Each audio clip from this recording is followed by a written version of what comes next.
बिस्मिल्लाहिर्रहमानिर्रहीम। तमाम मेरे देखने और सुनने वाले डिस्क्लेरियन को अस्सलाम वालेकुम। मैं ये कहूँगा कि आज का जो दिन है वो हमें ये प्रेस कॉन्फ्रेंस करने की ज़रूरत क्यों पड़ी, ताकि हम पूरे अपने मुअज़्ज़ज़ मेंबरान डिस्क्लेरिया को ये ब्रीफिंग दे सकें कि जो पिछले 2 साल से ये मसला चलाते आ रहे हैं और पिछली एजीएम में भी इन्होंने उसको उसी तरह मसला बना के पेश किया, जबकि उस वक्त भी ये चीज़ एजेंडे में नहीं थी और प्रेसिडेंट साहब ने जब अपनी तकरीर की तो उसमें ये मामला जो उठाया और उसके बाद जो हंगामा हुआ और जो बदतमीज़ी हुई वो सारे जो भी लोग वहाँ पे मौजूद थे उन सबको आज भी याद होगा। और उसके बाद क्या हुआ ये भी आप लोगों को पता है। और उसके बाद ये खेला गया। तो बात जब भी की जाती है कि आर्टिकल ऑफ मेमोरेंडम की, तो इस मैनेजिंग कमेटी ने खुद दजियाँ जो है वो बिखेर दी हैं। उसकी वजह ये कि जो इन्होंने कहा उस पर अमल नहीं किया। अभी इस वक्त में ये कहूँगा कि ये जो मामला जो चला अभी, ये जो एजेंडा अभी सर्कुलेट हुआ है फॉर द एजीएम, इसको सबसे पहले मैनेजिंग कमेटी से अक्सरियत राय से जो एजेंडा अप्रूव होता उसको डाला जाता, जो ग्रुपों ने एजेंडा दिया हुआ था उसको भी शामिल करके उसको भी डाला जाता। उन एजेंडों को सबको इग्नोर किया गया। जो पिछले कोई 6 महीने या 8 महीने अगर कोई पास हुआ एजेंडा था मैनेजिंग कमेटी से, उसको भी री एंडोर्स करवाना चाहिए था, ताकि तमाम लोग इससे मुतमईन हो जाते। और ये चीज़ें जब चेयरमैन ग्रुप्स के बुलाए थे उस वक्त भी ये डिस्कस होना चाहिए था कि हमारी तरफ से ये एजेंडा है और आप क्या दे रहे हैं ये दें। इन्होंने ना तो चेयरमैन जो ग्रुप्स हैं उनसे इन्होंने कोई मुशावरत की और ना जो है मैनेजिंग कमेटी ने जो चीज़ें अप्रूव की या डिसअप्रूव की उनको ये अभी इस एजेंडे में लेके आ रहे हैं। और लेकिन जो मेन पॉइंट था वो था प्लॉट का रिजॉल्व होना, प्लॉट के इशू को हल होना, जो कि तमाम डिस्क्लेरियंस को पिछले 2 साल से और पिछले इलेक्शन से ये लोग अपना मंजन बेचते आ रहे हैं। मैं ये कहूँगा, जो कि अल्फाज जो अच्छा नहीं है, लेकिन बात ये कभी ये कहना पड़ रहा है क्योंकि हम कल भी एक निजी महफिल में बैठे हुए तो उस वक्त भी यही जिक्र हुआ। तो बात यह है कि अभी जब इनको सब ग्रुपों ने लिख के दिया और फिर मैंने अपने लेटर पैड पे लिख के दिया कि भाई अगर आप इस मसले को हल करना चाहते हो तो आप इसको एजीएम में ले जाओ। और क्यों कि मैं डे 1 से ये कह रहा हूं, ये प्रॉपर्टी ना मेरी थी, ना मेरी है, ना मेरी होगी। ये बड़ा क्लियर अल्फाज है मेरा। लेकिन आज अगर ये एजीएम में ये डाल देंगे, जो मेजॉरिटी मेंबरान्स की डिसाइड करेगी कि अगर इस प्लाट को बनाकर डिस्क्लेरिया के लिए डीएचएस सिटी में भी ऑफिस 3000 स्क्वायर फीट का बमाई छत और प्लस उससे जो अर्निंग होती है वो तकरीबन 6.25 करोड़ रुपए की है, उससे हम डीएचए फेज 7 एक्सटेंशन में 100 गज का प्लॉट लेके उसको उस पर कंस्ट्रक्शन भी करवा सकते हैं। इसी पैसे से हमें ये बाकी फंड किसी से और लेने की जरूरत नहीं पड़ेगी।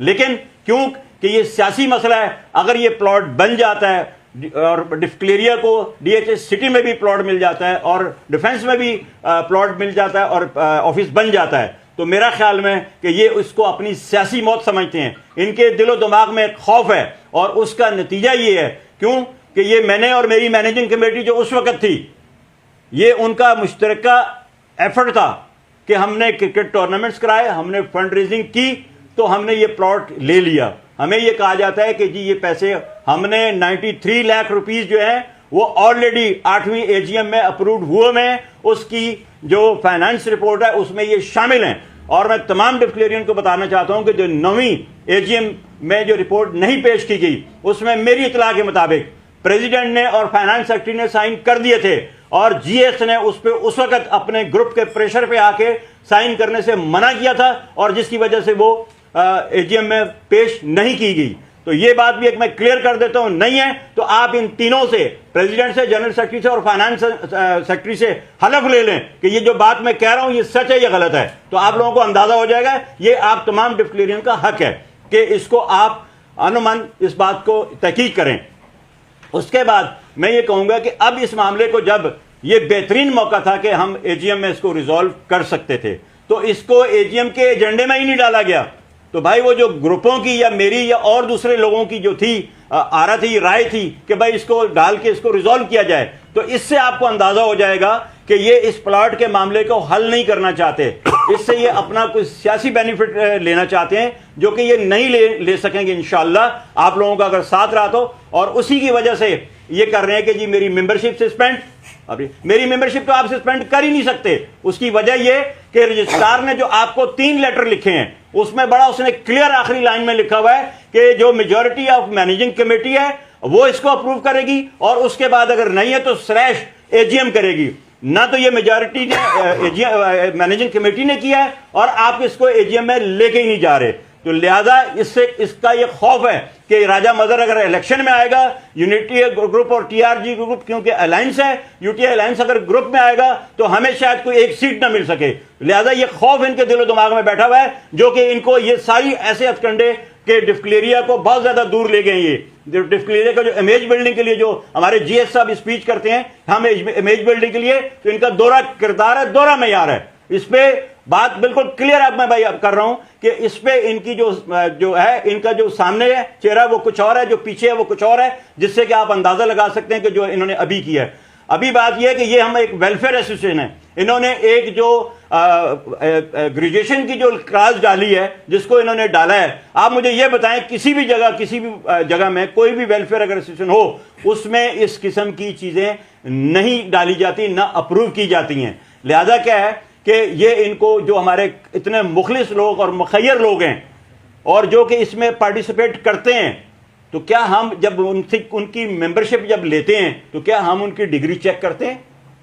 क्या हमने आज तक ये देखा कि हमारा ये फलां मेंबर जो है वो अनएजुकेटेड है, या वो मैट्रिक पास है, या वो इंटर पास है, या वो बीए पास है, या एमए पास है, या उसने एमबीए किया हुआ है? हम नहीं देखते। तो लिहाजा ये एक फंडामेंटल राइट है हमारे तमाम मेंबरान्स का कि वो किसी भी हालत में इस वेलफेयर एसोसिएशन की किसी भी पोस्ट के लिए इलेक्शन लड़ सकते हैं, उनको कोई नहीं रोक सकता। अगर ये रोकेंगे तो ये एक कानून की खिलाफ वर्जी करेंगे। फिर दूसरा मैं ये बात करूंगा कि जो अब इन्होंने ये कहा है कि जी हम इसके लिए कोर्ट का रास्ता इख्तियार करेंगे, हम कानून से, भाई सबसे बड़ा कानून आपके मेंबरान है, आपकी एजीएम है, पहले यहां से अप्रूव करवाएं और उसको अगर मैं डिसऑनर करूं तो फिर आप कोर्ट में जाएं। उससे पहले आपका कोर्ट में जाने का कोई हक नहीं है। मेरे तमाम मजहब मेंबरान डिस्क्लेरिया, ये उनका हक है। क्यों? ये प्रॉपर्टी ना मेरी है ना आप लोगों की है, ना मेरी विरासत है ना आप लोगों की विरासत है। ये प्रॉपर्टी हम तमाम डिस्क्लेरियन की विरासत है और इस पे तमाम डिस्क्लेरियन का हक है। जो वो फैसला करेंगे, मैंने अपनी लास्ट अभी तहरीर में जो कल हुई है उसमें भी कहा है और मैं आज भी कह रहा हूं ऑन एयर कि जो मेरे डिस्क्लेरियन भाई फैसला करेंगे मैं मनो अन उसको तस्लीम करूंगा, लेकिन आप किसी को ये नहीं कर सकते। और अगर आप डिस्क्लेरिया को कोर्ट कचहरियों में लेके जाएंगे और अगर रजिस्ट्रार ने यहां पे एडमिनिस्ट्रेटर मुकर्रर कर दिया तो मैं ये कहूंगा कि ये managing committee president, general secretary और इनके ग्रुप ये इसके जिम्मेदार होंगे। आप तमाम डिस्क्लेरियन मेरी ये बात नोट कर लें और अपनी ज़हन नशीन कर लें, क्योंकि ये डिस्क्लेरिया का उस तरफ लेके जा रहे हैं जो कोई कभी आज से पहले डिस्क्लेरिया की तरफ से रजिस्ट्रार को इतने लेटर कभी जिंदगी में नहीं किसी ने लिखे, इतनी क्लियरिफिकेशन जिंदगी में नहीं किसी ने मांगी। तो लिहाजा ये सारी चीजें जो ना हमें डिस्क्लेरिया को तोड़ने की साजिश की तरफ लेके जा रही हैं, डिस्क्लेरिया को कानूनी शिकंजों में फंसाने के लिए लेके जा रही हैं। जब ये मामला घर में हम तमाम डिस्क्लेरियन इसको तय कर सकते हैं, इसको हल कर सकते हैं, तो हम उसको क्यों नहीं हल करना चाहते? ये मेरा तमाम आप डिस्क्लेरियन से सवाल है और ये क्योंकि आपका हक है। ये आप ये जैसे मैं कह रहा हूं आप भी सवाल करें कि इसको रिजॉल्व करें एजीएम में, इसको एजीएम में रिजॉल्व करके आप फिर आगे बात करें। लिहाजा जो है आप तमाम दोस्तों का मैं ये कहूंगा कि आपका ये हक है, आप इसे अपने हक राय दही को इस्तेमाल करें। और अगर ये एजेंडा रिवाइज नहीं करते और अगर ये किसी कोर्ट कचहरी में जाते हैं तो मैं और हमारा अलायंस और हमारा ग्रुप हम सब इनके खिलाफ जाएंगे। वो जहां तक भी जाएंगे इंशाअल्लाह हम इनको पीछा नहीं छोड़ेंगे और इनको इस चीज पे कानूनन, इखलाकन, एहतरामन इनको इस चीज पे मजबूर करेंगे कि ये जो चीजें जो हम तमाम डिस्क्लेरियंस की ख्वाहिश है उसके मुताबिक होनी चाहिए। हम किसी कानूनी कार्रवाई में जाने के ख्वाहिशमंद नहीं है। जितनी इन्होंने पिछले 2 साल में और इनके कारिंदों ने या इनके जो भाई हैं या इनके जो ऑफिस में काम करने वाले लोगों हैं, वो उन्होंने जितनी भी गैर मुनासिब गुफ्तगू की, मैंने वो इसलिए बर्दाश्त की कि डिस्क्लेरिया पे आंच ना आए।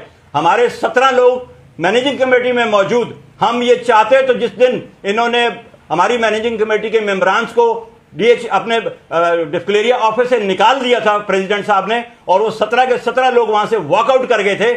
हम चाहते तो उस वक्त इंपीचमेंट दे के प्रेसिडेंट को फारिग कर सकते थे, लेकिन हमने ये नहीं किया। क्यों? कि हम डिस्क्लेरिया के वसी तर मफाद में, डिस्क्लेरिया के इत्तेहाद की वजह से हम इस तरह की हरकतें नहीं करते और ना गलत रवायत पैदा करना चाहते हैं।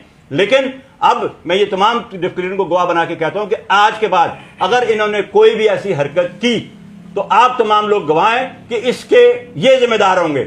आप ये ग्रुप की वजह से कर रहे हैं, अपनी ख्वाहिश की वजह से कर रहे हैं। इनको चाहिए कि जो एजेंडा है वो एजीएम में डालें और स्मूथली इलेक्शन लड़ें, इलेक्शन में हमें डिफीट दें। हमारे से बदला लेने का, हमारे से कोई चीजें करने का बेहतरीन तरीका यह है कि इलेक्शन आए, इलेक्शन लड़े और हमें शिकस्त देके हमें रास्ता दिखाएं। क्यों? कि ये आप वोटर का हक है कि जिसको अच्छा समझेंगे आप उसको इलेक्ट करेंगे और वो आपकी नुमाइंदगी करेगा। तमाम दोस्तों से मैं ये कहूंगा कि अपने हक को हासिल करें, उसको बिल्कुल पहले इखलाक से हासिल करें। इखलाक से नहीं होता तो फिर कानून से हासिल करते हैं। हम बहरहाल मैं और हमारे दोनों ग्रुप यूटीए लाइन जो है टीआरजी और यूनिटी आप लोगों के साथ है, आप लोगों के साथ खड़ी है शाना बशाना। और आप लोगों से मैं ये कहूंगा कि डिक्लेरिया को टूटने से बचाएं, डिक्लेरिया को कोर्ट कचहरियों से बचाएं और अपने फैसले खुद करें और हर साल एजीएम में करें। जो पिछली एजीएम में इन्होंने गंद किया था, जो इन्होंने बदतमीजी की थी, वो भी आप तमाम दोस्तों को याद है।